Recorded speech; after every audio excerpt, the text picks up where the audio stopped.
An alien man was forced to give his alien wife to a human man in exchange for his debts.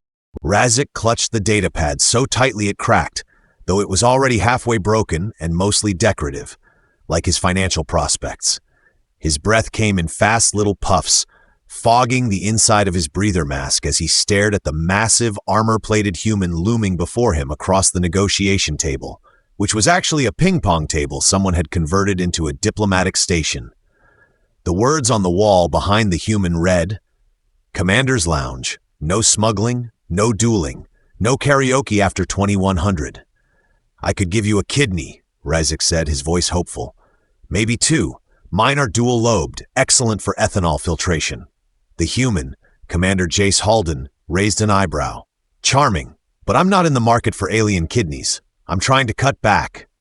Rhazek forced a laugh that sounded more like a dying engine, then looked over his shoulder at the woman standing with her arms crossed, her eyes glowing faintly violet under the dim lighting. Since they entered the station, but that was nothing new.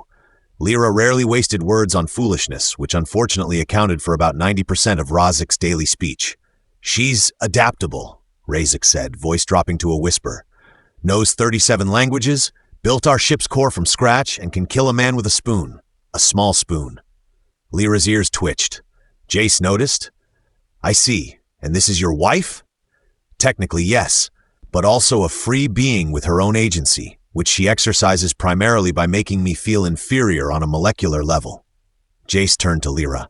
"Is this true? I find him acceptable when unconscious," she said flatly. Rhazek winced. "She jokes. She's a fireball. You'll get used to it." The commander scratched his chin, which was growing a beard halfway to retirement. "This isn't protocol. I don't deal in people." "But you do deal in debts," Rhazek said quickly, pushing the pad across the table. "And mine is quite juicy. You take her as collateral, temporary collateral. She cooks, she programs, and she can disable security fields just by glaring at them." "I once disabled a security field by shorting the wires with a meat skewer," Lira added. "Yours was more accidental. You fell on it." "That was strategy," Rhazek muttered. Jace sighed. "This is insane. That's the spirit," Rhazek said. The commander looked at Lira, who met his gaze with something that wasn't fear. It was closer to a warning, maybe a threat wrapped in dignity. She stepped forward. "I accept," she said. Rhazek's jaw dropped. "You do?" "Better to be insulted by someone new," she said, brushing past him. "I'm not insulting," Jace protested. "Yet," she replied. They walked together through the bulkhead, leaving Rhazek standing in the smoke-scented lounge next to a vending machine that dispensed both potato crisps and commemorative weapon-grade toothpicks. He sighed, tapping in his last credit for one of each. On board the clunker, Jace's ship, things deteriorated with alarming speed. The moment Lira stepped onto the bridge, she frowned at the flickering lights and rerouted power through the auxiliary bypass, which Jace didn't even know existed. "Hey," he said, "I like the lights flickering. It gives it character." "It gives it a death wish," she replied. She reprogrammed the navigation console to display its readouts in Zalari glyphs. She changed the ship's AI to respond only to the name Queen Magnificence. She rewired the waste disposal unit to play orchestral music every time someone flushed it. Jace walked into the galley to find her meditating upside down, levitating 6 centimeters off the table. "You're upside down," he observed. "I see the world more clearly this way." "That explains a lot." She opened one eye. "You're insecure." "That explains nothing," he muttered, grabbing a coffee bulb and biting into it like an apple. "Don't judge me. I am always judging you." Later, they reached a minor outpost to refuel. As they docked, Jace tried to explain protocol. "Just stay close. Don't talk to anyone who has glowing pustules or multiple heads, especially if they're arguing with themselves." Lira arched a brow. "You think I need protection?" "No, I think I need protection from you offending the wrong pirate." Inside the station, a merchant offered to buy Lira for a crate of synthetic bananas and 2 crates of real ones. Lyra smiled sweetly and shorted the merchant's memory, and he now believed he was a jellyfish. Back aboard the clunker, Jace confronted her. "You can't just rewire people's brains." "I can, and I did." He opened his mouth, closed it. "Okay, fair. Still, ethics, consequences, universal treaties." "I read your file," she said suddenly. "Oh? You were demoted for calling a senator's ship a tinfoil lunchbox with ego thrusters. It was a tinfoil lunchbox with ego thrusters. She tilted her head. That's why I agreed to come. I wanted to see the man who insulted the syndicate and lived. He shrugged. Well, I do have a certain charm. Like a wet rag, with opinions. Jace actually smiled. You're warming up to me. I'm warming up to the idea of throwing you out the airlock. Late that night, as Jace floated in zero-G with a comic book and a glass of fermented kelp fizz, he heard humming. Ancient, haunting, threaded with patterns his brain didn't quite recognize. He floated toward the sound and found her in the engine room, fingers brushing the circuitry like a musician tuning strings. What's that song? An old one from my mother's bloodline. It teaches machines how to dream. Do machines dream? She glanced at him. Only if they survive long enough. Jace hovered beside her in the glow of the engine's pulse. Something in the quiet hum between them shifted. Then the engine caught fire. Not again, Jace shouted, scrambling for the extinguisher. Lira sighed. You wired the regulator backward again, didn't you? Maybe, possibly. In my defense, the manual was in 6 languages, none of them mine. She smirked. Then it's a good thing you have me. Jace blinked at her. Wait, was that a compliment? I said no such thing. Yes, you did. I deny all evidence. He grinned. I'm putting it in the logbook. She looked at him, violet eyes glowing. Put it anywhere you want, Commander. Just don't expect me to say it twice. The day started with a malfunctioning gravity generator, a coffee bulb lodged in the main thruster panel, and a suspicious smell that suggested either coolant leakage or Jace's socks had achieved sentience. Lira floated sideways through the bridge, arms crossed, watching Jace flail like an underqualified mime in a wind tunnel. He was attempting to stabilize the artificial gravity by kicking the console while shouting, "You're better than this!" at a blinking panel. You speak to your ship like it's a stubborn mule, Lira said, calmly rotating 90 degrees without moving a muscle. It is a stubborn mule, only it hates me more. That may not be the ship's fault. The console hissed, sparked, and finally let out a beep that could only be interpreted as smugness. Jace thudded to the floor as gravity reasserted itself, landing with all the grace of a sack of hyper potatoes. He lay there for a beat. Nailed it. Lira rolled her eyes and activated the system log. You reversed the polarity on the flux regulators again. That's how I get things to work, by accident and enthusiasm. You are the cosmic equivalent of a lucky virus. Later, over rehydrated curry that smelled like regret and a questionable side of pickled algae rings, Lira brought up a topic Jace had been avoiding for 2 days.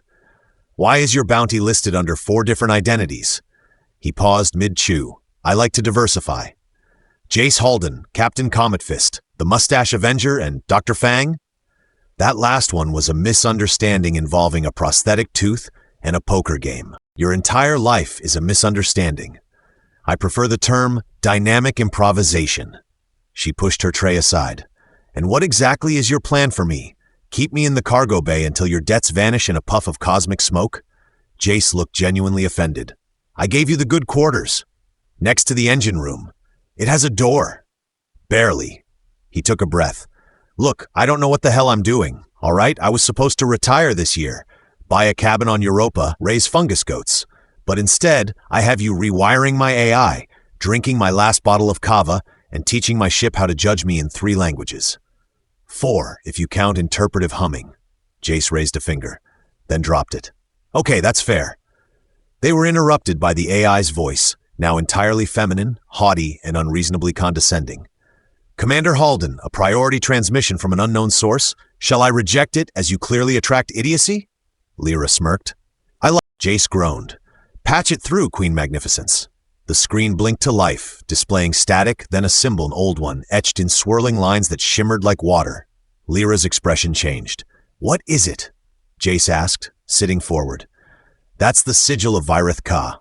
Should I pretend to know what that means? It's a city, a myth, an ancient Zalari power core supposedly buried inside a quantum storm belt no one dares to chart. Oh good, a suicide map. The signal pulsed. Coordinates scrolled across the screen. Then the feed went dead. Jace rubbed his forehead. Well, that wasn't ominous at all. Lira stood. We're going? Yes. We are? She turned. Unless you'd rather spend the next 3 weeks dodging creditors and teaching your AI not to call you Captain Sadface in front of guests, he grumbled. It was one time, They set course, punching into the edge of the derelict expanse, where satellites went to die and rumors were born. En route, Jace tried to install new navigational software. Lira watched as he carefully inserted the update chip upside down. "You know," she said, "there's a difference between bravery and obliviousness. I walk the line. You leap over it with both feet and a blindfold." The ship shuddered as they entered the expanse, fields of debris flashing past like shards of forgotten history. Half-formed satellites spun lazily. A derelict amusement cruiser named Funk Nebula floated by, still playing disco through its open hull. They picked up a tail an hour later. Jace detected it first, an unmarked vessel running cold, too clean, too quiet. "Pirates," he muttered. "Amateurs," Lira corrected. Jace powered shields. "Should we negotiate? Bluff?" "They're not here to talk." Lira vanished into the hallway. A moment later, she returned with a box, a strange device shaped like a music box with limbs. "I built this out of leftover parts and mild spite." The device chirped. Jace frowned. "What does it do?" "Technically, it's a quantum disruptor with rhythm capabilities." "Rhythm?" The pirate ship hailed them. On screen appeared a captain with holographic tattoos, a glittering eye patch, and a snake coiled around his neck. "Surrender your cargo and your ship, or prepare to be boarded." Jace opened his mouth. Lira held up a hand. "I've got this." She placed the device on the console. It whirred. It clicked, then it beatboxed. A low thumping bass shook the ship. The screen flickered. The pirate frowned. "Is that music?" Then the disruptor fired. The pirate ship's systems collapsed mid-sentence. Gravity failed, lights shorted. And most importantly, the main viewer's screen on their bridge began projecting an interpretive dance routine involving exploding avocados. Jace blinked. "Did we just disco hack a pirate ship?" Lira nodded. "With style." Jace leaned back. "I think I'm in love." She stared at him. "I said I think." "Think quieter." The rest of the flight passed in a slightly less chaotic manner. The coordinates led them toward a massive nebula that looked like a dragon swallowing a cathedral. At the edge, a strange hum began resonating through the ship. Lira stood by the viewport, one hand pressed against the glass. The hum matched her breathing. "It's waking up," she whispered. "What is?" "The city. It knows I'm coming." Jace crossed his arms. "Okay, but can it wait until I've had a nap and a sandwich?" She didn't answer. He looked again at her glowing eyes, her long ears twitching, her calm defiance in the face of cosmic weirdness. He shook his head. "Next time I get desperate, I'm trading my socks instead." "I would have preferred the socks," she said. "They smell less like guilt." Jace stared at the swirling maw of the nebula like it owed him money. The ship rattled beneath them with the enthusiasm of a toaster trying to perform opera. Lira sat at the hands moving over controls that had started lighting up before she even touched them. The air smelled faintly of ozone and triumph, or possibly burnt coffee, depending on how much faith you had in the environmental scrubbers. "You sure this is safe?" Jace asked, gripping the overhead handle labeled "Not a Handle." Lira didn't glance at him. "Nothing about this is safe." "That's what you said last time, right before the gravity boot threw me into the pantry." "You landed in beans? You were cushioned?" "I was emotionally scarred." The ship shuddered again. A high-pitched tone echoed through the bridge, a tone that wasn't coming from the ship's systems, but from Lira herself. She was humming. Not a song exactly, more like a sequence, binary shaped into melody. Jace frowned. "You're tuning the ship like it's a harp." She tilted her head. "Everything with a circuit can be sung to." "That's both beautiful and deeply unsettling." Ahead, the swirling clouds of the nebula parted like curtains, revealing something hidden in the folds of space, a crystalline sphere half buried in the storm, pulsing with ancient energy. Circuits traced its surface like veins on glass. The core of Virethka. Jace let out a low whistle. "That's either a lost civilization or the universe's fanciest disco ball." "It's calling," Lira said. "Please tell me not literally." "It knows me. It remembers." The ship slowed, sliding along an invisible track toward a docking spire that unfolded from the sphere like a mechanical flower. Lira stood. "I have to go in alone." Jace blinked. "Yeah, that's not ominous at all. If I bring you in, the defenses may activate. Maybe they'll just offer me tea." She looked at him. "You're the human equivalent of a sneeze in a library. Loud, disruptive, unwanted by ancient systems." "That's actually fair." She hesitated. "If I'm not back in an hour, I blow everything up and pretend this was a bad dream. No, you come find me. Even if the systems attack me? Yes. Do I at least get a cool sword or something? She paused. Check the locker behind your seat. Jace opened it. Inside was a staff made of what looked like compressed starlight and sarcasm. He grinned. Okay, now we're talking.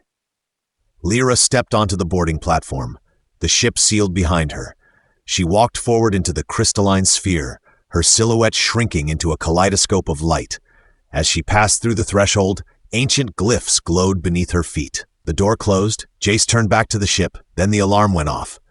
Unauthorized incoming vessel, Queen Magnificence said with her usual disdain. Also, your haircut is still substandard. Jace scanned the scope. One ship. No ID. Moving fast, a familiar signature. Rhazek. Jace groaned. Oh, wonderful. The debt guy returns. He opened the comms. What, forgot to pack your shame? Rhazek's face flickered on screen, looking about 2 days past regret and one insult short of groveling. Jace, we need... About how you handed your wife over like a slightly defective blender? About how she's not who she thinks she is. Jace frowned. Clarify. Rhazek sighed. She's a key, literally. Her genetic code, her neural pattern. It was designed to interface with Virithka. The royal architects built her lineage to unlock the city's core. Jace paused. That's a lot. There's more. There's always more.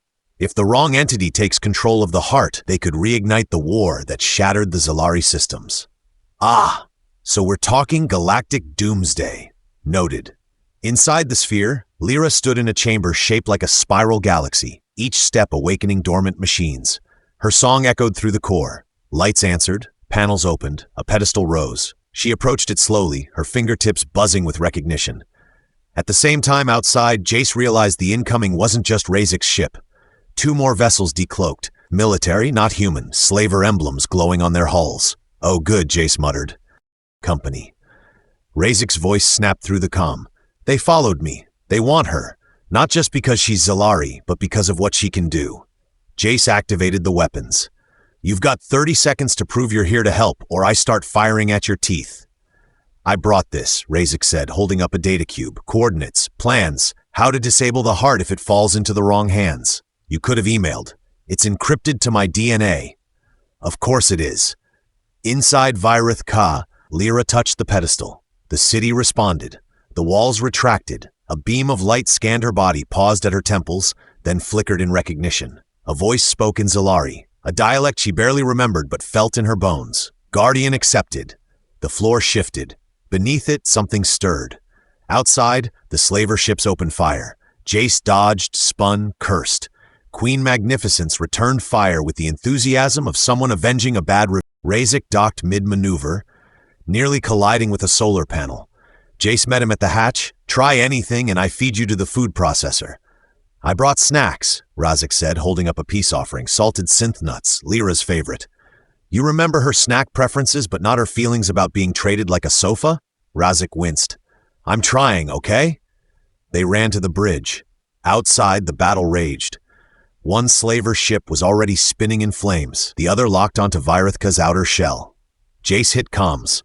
Lira, you've got company. Bad kind. Inside the chamber, Lira's eyes snapped open. The floor beneath her cracked. A pulse of energy rippled out from the heart, blasting through the sphere and disarming the attacking ship in one sonic wave.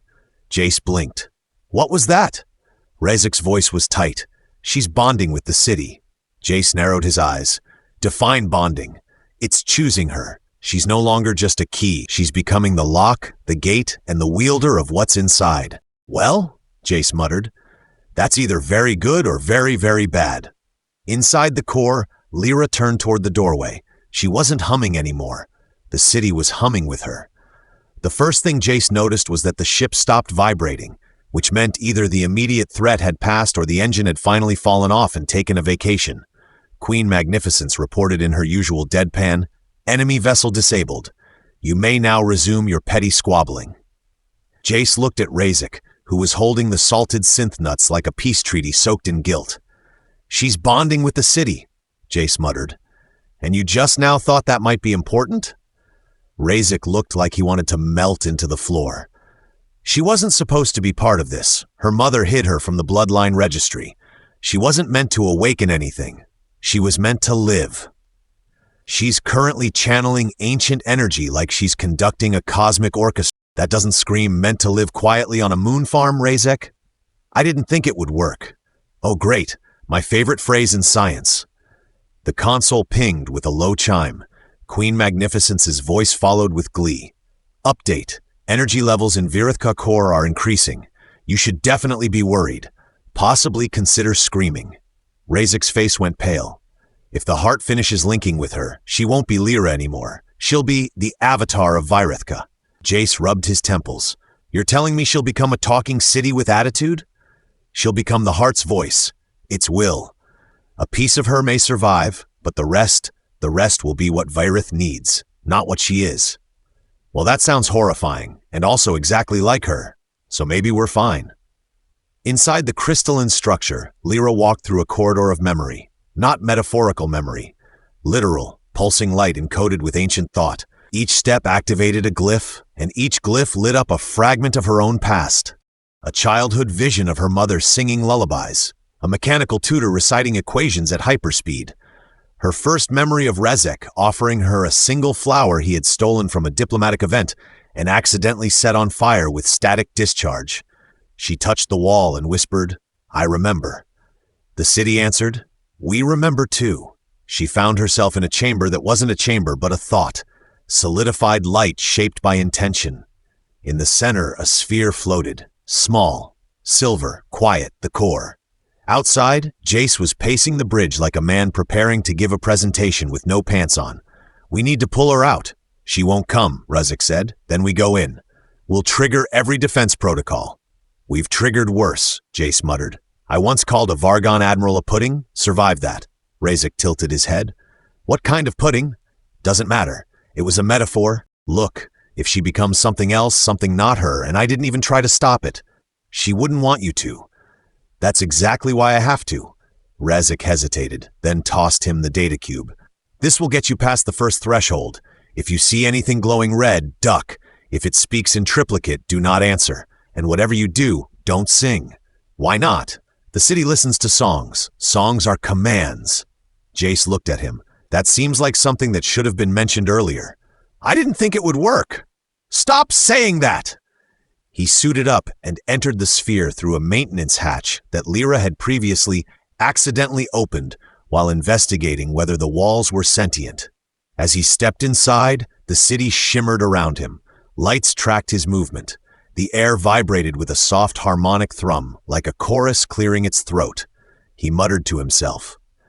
"Okay, Jace, you've handled worse. You've dealt with bounty hunters, bureaucrats, and your own cooking. This is fine, just a sentient city. With lasers." Probably. The corridor curved and bent like it was watching him. A door opened with a hiss, revealing a wide chamber filled with floating orbs and streams of data shaped like water. In the center stood Lira. Her hair floated, her eyes glowed, and her voice was speaking.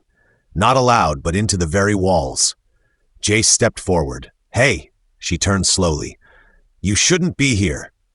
"Story of my life. The process is nearly complete. Well, unprocess it. Come back with me. We'll steal something stupid and fly somewhere with bad food and worse people. It'll be just like old times." She blinked slowly. "I can hear the city breathing.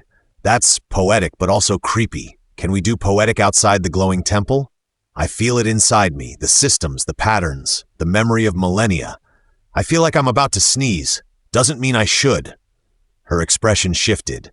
"You came. Of course I came. You think I'd just sit in the ship and sulk while you turn into a techno-goddess? Please, I'd get bored in 20 minutes. The sphere pulsed. A warning. "I can't stop it now," she whispered. "It chose me. I didn't choose it." Jace stepped closer. "Then make a new choice. You don't understand. You're right, I don't. I'm not ancient. I'm not chosen. I'm not genetically special.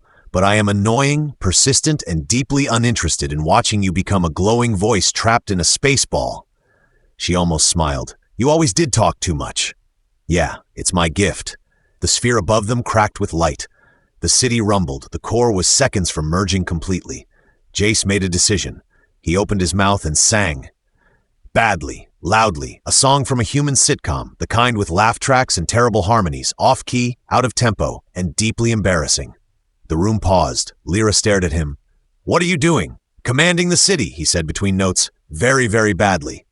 The orbs flickered, systems reeled. One of the glyphs projected an error message. The sphere dimmed. Lira staggered. The light in her eyes faded just slightly. I can't believe that worked, she said. Believe it, Jace said. Now come on, let's get out of here before I have to sing the next verse. She walked toward him. The sphere tried one last time to flare, but her hand reached out and pressed a single note into the air. The city went quiet.